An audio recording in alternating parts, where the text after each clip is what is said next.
माफ़ी चाहेंगे, पहले वाली पोस्ट में कुछ प्रॉब्लम आ रहा था इसलिए दोबारा इसको शुरू करना पड़ा। खैर, मार्केट के पंचनामा में फिर से एक बार आप सभी का स्वागत है।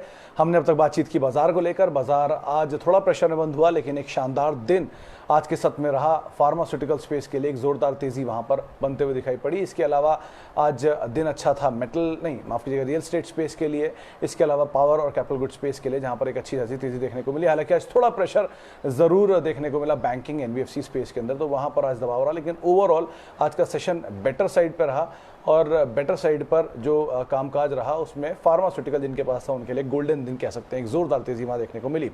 चलिए, सवाल जवाब का सिलसिला अब शुरू करते हैं फिर से एक बारी। हमारे पास पहला सवाल अक्षय मित्तल जी का आया है। मारुति 8700 रुपए के दाम पर है। अक्षय जी, अगर आपने अभी खरीदारी की है तो बहुत लेट आपने एंटर किया, और अगर आपने पुरानी खरीदारी की है तो आपको नीचे इसमें एवरेज कर लेना चाहिए था। घबराया नहीं, कंपनी अच्छी है, थोड़ा नीचे के दाम पे आपको मिले तो आप जरूर खरीदारी कर सकते हैं।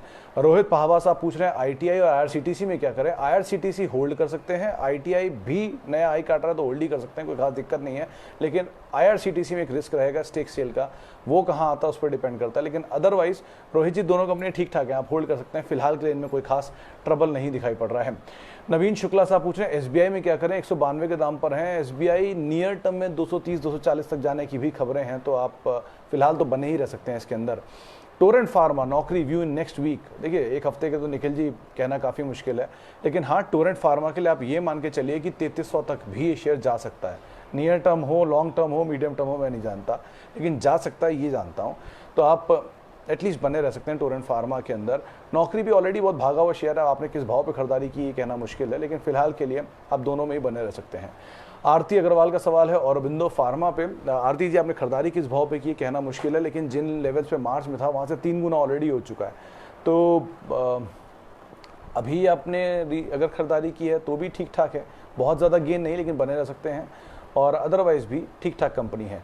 देवाशीष जी पूछ रहे हैं पॉली कैब लॉन्ग टर्म के लिए। देवाशीष जी, अगर आपने आज देखा हो तो दोपहर 12:30 बजे ये शेयर को मैंने ही बात की थी इसके ऊपर कि आप इसमें दाव लगा सकते हैं, ठीक ठाक कंपनी है। ये पॉली कैब कंपनी अच्छी है। 16 की ईपीएस पे भी ये शेयर, 16 के पीई पे शेयर कामकाज कर रहा है। 50 रुपये की ईपीएस है, स्ट्रॉन्ग डिस्ट्रीब्यूशन नेटवर्क है, 50 साल पुरानी कंपनी है, अच्छे फाइनेंसेस हैं। थोड़ा समय लेगा, लॉकडाउन थोड़ा ईज आउट हो जाए, सिचुएशन इनकी बेहतरी में आ जाए, बिकना माल शुरू हो जाए तो वापस ट्रैक पे आ जाएगा, तो आप होल्ड कर सकते हैं, कोई खास दिक्कत नहीं है इसके साथ। इन्फोसिस और आईडीएफसी फर्स्ट बैंक, प्रवीण खाड़े जी का सवाल है। प्रवीण जी, इन्फोसिस तो नए हाइस पर है तो आपको प्रॉफिट ही होना चाहिए। नंबर्स आएंगे 14 तारीख को, उससे पहले तक तो अपनी एटलीस्ट होल्ड करिए, नंबर अच्छे हैं, लॉन्ग टर्म का तो कोई दिक्कत ही नहीं इस कंपनी में। और ये बात आईडीएफसी फर्स्ट ठीक ठाक है। इनफैक्ट संजीव भसीन जी तो इस पर काफ़ी बेट करते हैं, काफ़ी बुलिश हैं। अगर आप उनको फॉलो करते हैं तो हाँ, आप ज़रूर बने रह सकते हैं। हैप्पीएस्ट माइंड गिर रहा है, हाँ ये गिरना बनता भी है शुभम जी, क्योंकि ऑलरेडी बहुत प्रीमियम पे लिस्ट हुआ है, तो थोड़ा ईज आउट तो होगा ही। जहाँ ईज आउट हो, नीचे मिले आपको अभी के दाम से करीब 50, 60, 70 रुपये नीचे मिल जाए तो कोई दिराई नहीं, आप उसमें वहाँ पर खरीदारी करना शुरू कर सकते हैं। जारेकर साहब है, मैं आगे का नाम नहीं समझ पा रहा हूँ, माफ़ कीजिएगा आपका, लेकिन जारेकर साहब आपका सवाल रिलायंस इंडस्ट्रीज़ पर है। आपने छोटी अवधि के लिए लिया है तो भी बने रहिए, लंबी अवधि के लिए लिया है तो भी बने रहिए, कोई दिक्कत नहीं है। और ये मस्ट हैव वाला स्टॉक है, ठीक है, अच्छी कंपनी है, आप बने रहिए इसमें, अभी कोई दिक्कत नहीं इसके साथ। डिक्सन टेक पे अनुज कटियार साहब पूछ रहे हैं। अनुज जी, थोड़ा भागा हुआ शेयर है, वैसे तो इक्विटी बहुत छोटी है इसकी,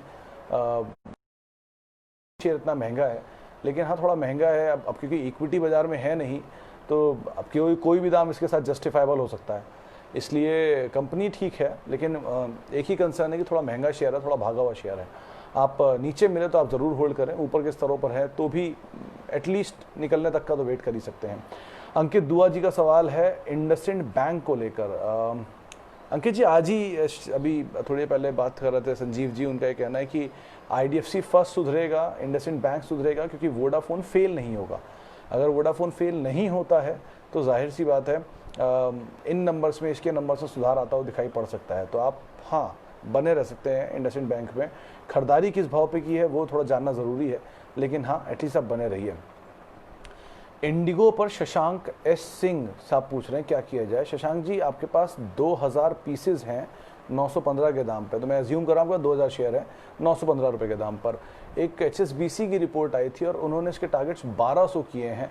उन्होंने ये बात साफ की थी कि रहेगा इसके अंदर, क्योंकि प्लेन उड़ नहीं रहे हैं, हम सब जानते हैं बात, लॉकडाउन है उसका इफेक्ट है, लेकिन आगे चल के इनकी सिचुएशन ईज आउट होगी और जैसी ईज आउट होगी वापस रिज्यूम करेंगे। जाहिर सी बात है 52% मार्केट शेयर रखते हैं, तो आज नहीं तो कल जब भी सिचुएशन वापस पलटेगी तो इनकी सिचुएशन बेहतर होते हुए दिखाई पड़ेगी। तो आप अभी अगर इतना पेशेंट पोजीशन में तो कोई दिक्कत नहीं है, लेकिन हाँ नियर टर्म के लिए अगर आप सोच रहे हैं तो वो फिर तो शॉर्ट कवरिंग वाला खेल और वो ट्रिगर आ जाए तो उसके ऊपर इम्पैक्ट करता है।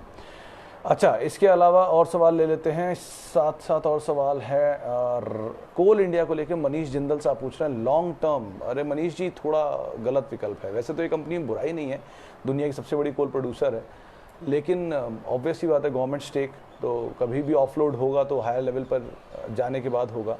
दूसरा, डिविडेंड अच्छा देती है, यील्ड है 8-10% तक भी यील्ड आ जाती है कभी कभी फॉल के बाद, लेकिन